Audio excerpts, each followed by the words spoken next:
अस्सलाम वालेकुम।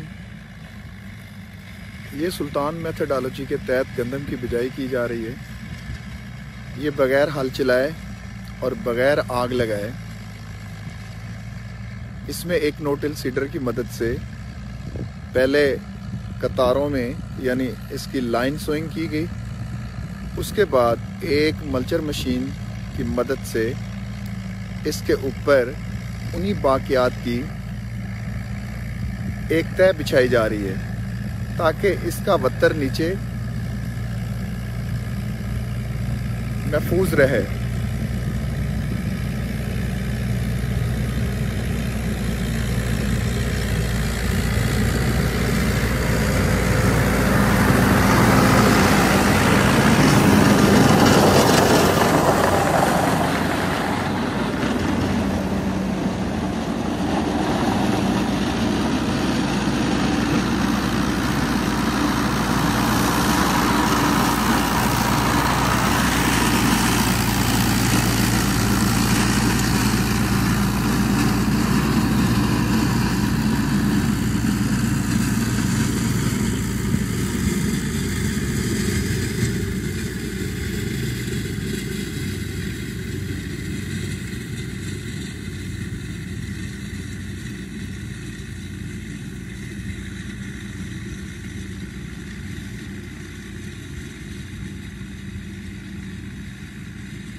ये इतनी सी, ये 1 इंच बनता है तकरीबन।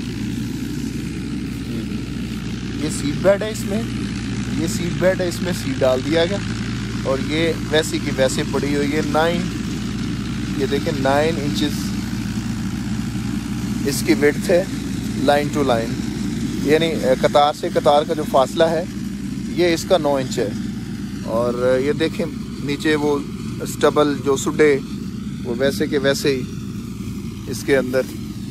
अब इसके ज़रिए क्या होगा कि जब हम इसको पानी लगाएंगे तो जो पानी जज़ब करने की सलाहियत है वो बहुत बढ़ जाती है। कि आपने इसको पानी लगाया तो चंद घंटों के बाद आपके खेत में पानी गायब। तो इसका मतलब है कि ना तो आपके नमकियात जो पानी के अंदर होते हैं वो ज़मीन की जो ऊपर वाली तह है उसके ऊपर रहेंगे, और जो ज़मीन के अंदर जो नमकियात हैं वो नीचे से नीचे चले जाएंगे, क्योंकि जहाँ तक पानी जितना नीचे जज़ब होगा उतने नमकियात जो हैं ज़मीन के वो उनको लीच डाउन करेगा। तो आज बारिश हो गई थी तो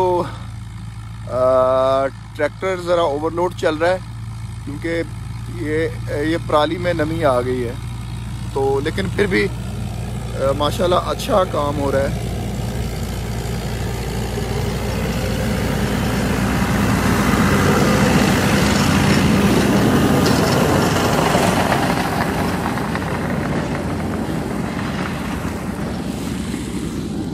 ये सारी जो पराली है इसमें एक तिनका भी ज़ाया नहीं किया गया।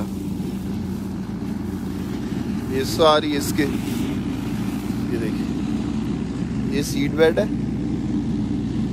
यहाँ पे सीड मुंतकिल कर दिया गया। ये देखिए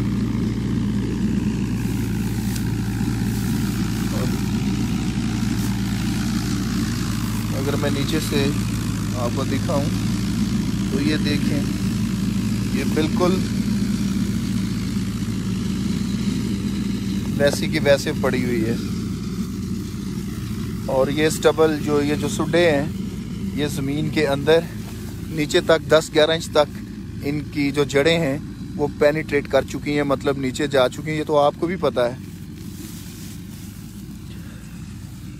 तो वही जड़ें सारी और ये जितना भी मटेरियल पड़ा है ये गल सड़ के तो ज़मीन का जो नामियाती जो मादा है उसमें इजाफे का सबब बनेगा। ये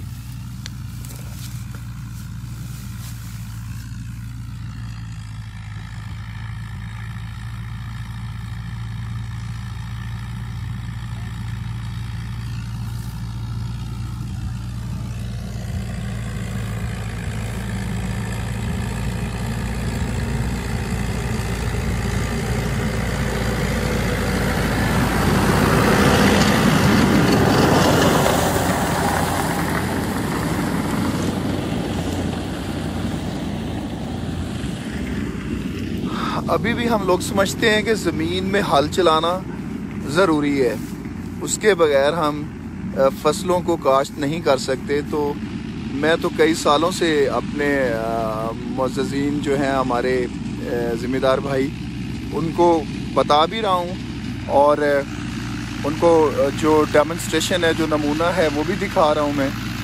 आगे तो फैसला करना अब उनका काम है।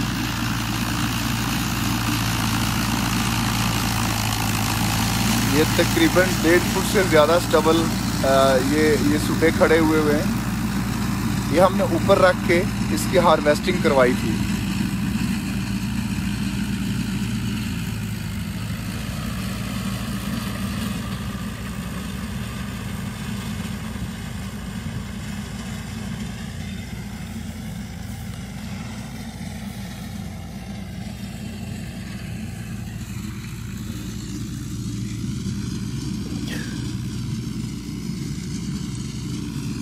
ये अब जितना वतर आपको नीचे नज़र आ रहा है इसके ऊपर ये सारी तह चढ़ी हुई है, और ये गंदम के उगाव के बाद भी इसको सपोर्ट करेगा। ये नमी जो है ये पौधे को मुयस्सर होगी। तो बाकी ज़मीन के अंदर जितनी भी वो ग्रीन हाउस गैसेस हैं जो एक पौधे को ज़रूरत होती है वो महफूज रहेंगी, वो पौधे को मुयस्सर होंगी उनके रूट्स के ज़रिए से। और ज़मीन में जो ज़रखेज़ी है वो आप सिर्फ़ और सिर्फ इस तरह बहाल कर सकते हैं अगर हम अपनी ये जो प्रैक्टिसेस हैं, जो हमारा जो रवायती तरीक़ेकार है, जब तक हम उसको बदलेंगे नहीं, इस तरह नो टिल पे नहीं आएंगे और इस तरह जितनी भी पुरानी अपना जो फसलें हैं उनकी बाक़ियात को इस तरह मैनेज नहीं करेंगे, तो हम कभी भी, ये कई सालों से आप देख लें कि हम ये हमारे सामने ये साबित हो चुका है, कई दहाइयों से हम लोग वही रवायती तरीक़ेकार से हम काश्तकारी कर रहे हैं, लेकिन ताहाल उसका कोई हमें ऐसा तो बेनिफिट नहीं मिला ज़मीन की ज़रख़ेज़ी के हवाले से, बल्कि बादस्तूर हमारी जो पैदावार है वो कम होती चली जा रही है और केमिकल जो है यानी फर्टिलाइज़र है वो बढ़ती जा रही है, खादों का इस्तेमाल बढ़ता जा रहा है। भले हम खादों का इस्तेमाल तो कर रहे हैं, लेकिन अगर ज़मीन में ज़रख़ेज़ी मौजूद हो तो हम कम खादों से ज़्यादा पैदावार ले सकते हैं। अब हम क्या करते हैं कि जब हमें पैदावार नहीं मिल रही होती तो हम धड़ाधड़ मुख्तलिफ़ किस्म की खादें जो मार्केट में जो जिस नाम से या जिस भी तरह से हमें मुयसर होती हैं, हम उनको धड़ाधड़ खादों के मतलब खादों के ज़ोर के ऊपर हम पैदावार को बढ़ाना चाह रहे हैं, जबकि ऐसा बिल्कुल मैं समझता हूँ कि गलत है।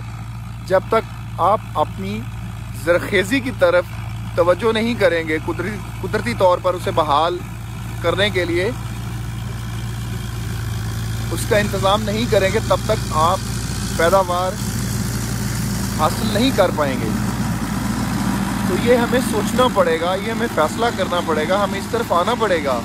चलें एक आधा साल तो होता तो शायद मेरी बात का या ये जो मैं सारा लाइव दिखा रहा होता हूँ इसका हमारे भाई जो ज़िम्मेदार भाई हैं वो इसका यकीन ना करें। तो ये तो मैं 5-6 सालों से इस तरह की प्रैक्टिसेस कर रहा हूँ, तो अगर इसमें मुझे कोई नुकसान होता खुदा ना खास्ता तो मैं इस तरह की प्रैक्टिसेस जो हैं वो दोहराता तो ना। अब वो पुराने ज़माने में ये चीज़ें होती थी कि दब के बाद रज के खा, तो मैं समझता हूँ कि ये जो प्रैक्टिसेस मैं कर रहा हूँ इनके ऊपर मैं ये कह सकता हूँ कि दब के वाह ते मंग के खा। मैं आप तमाम अहबाब से गुजारिश करता हूँ कि मुझे देखें, मैं आपको दावत देता हूँ यहाँ आएँ और अपनी आँखों से फसल और पैदावार को देखें, ताकि आपको यकीन हो जाए कि हम कितनी ज़मीन का सीना चीर चीर के हम लोग उसमें सीड डालते हैं, और फिर अगर खुदा न खास्ता ऊपर से बारिश हो जाए, जैसे अभी वीट का सीज़न है, गंदम की बिजाई हो रही है और मौसम ख़राब है, आज सुबह से बारिश हो रही थी और हम देख लें हम बिजाई कर रहे हैं, इसके ऊपर जितनी भी बारिश हो जाए, कम हो या ज़्यादा हो, इसके ऊपर वो क्रस्ट नहीं बनता जो करंट हम बोलते हैं। सारी ज़िंदगी हमें करंट का जो सलूशन है उसका हल ही हमें न मिल सका। हज़ारों रुपए हम लगाते हैं गंदम की बिजाई के ऊपर, तो जब बारिश हो जाए तो हम अगर दोबारा उसमें हल चलाएं तो हमारी 30-40% जो है पैदावार वो हिट हो जाती है, और इसके ऊपर सुबह से बारिश लगी हुई है। लेकिन मैं आज मुतअद्दिद बार लाइव आया और मैं आपको सुबह से ये सारी जो फील्ड ऑपरेशन है ये दिखाने की कोशिश कर रहा हूँ, ताकि आपको यकीन आ जाए और आप ये ख़ुद अपनी आंखों से देख लें। तो ये अब नीचे मेरी ज़मीन की ये पोजीशन है, उसका जो कलर है, या उसको जब नीचे से अगर ज़मीन में गड्ढा खोदने की कोशिश करें तो ज़मीन में स्मेल और ज़मीन की कंडीशन जो है वो बिल्कुल ऐसे भरपूरी, हाथ में ऐसे उसका कोई डेला पकड़ें और उसको दबाएं तो वो भरपूरा होके गिर जाता है मट्टी बन के नीचे। जबकि हमारे आम ज़िम्मेदार भाई हैं, उनकी ज़मीन अगर उसका डेला उठा के किसी के सर में मारे तो उसका सर फट जाता है, लेकिन वो डेला नहीं टूटता।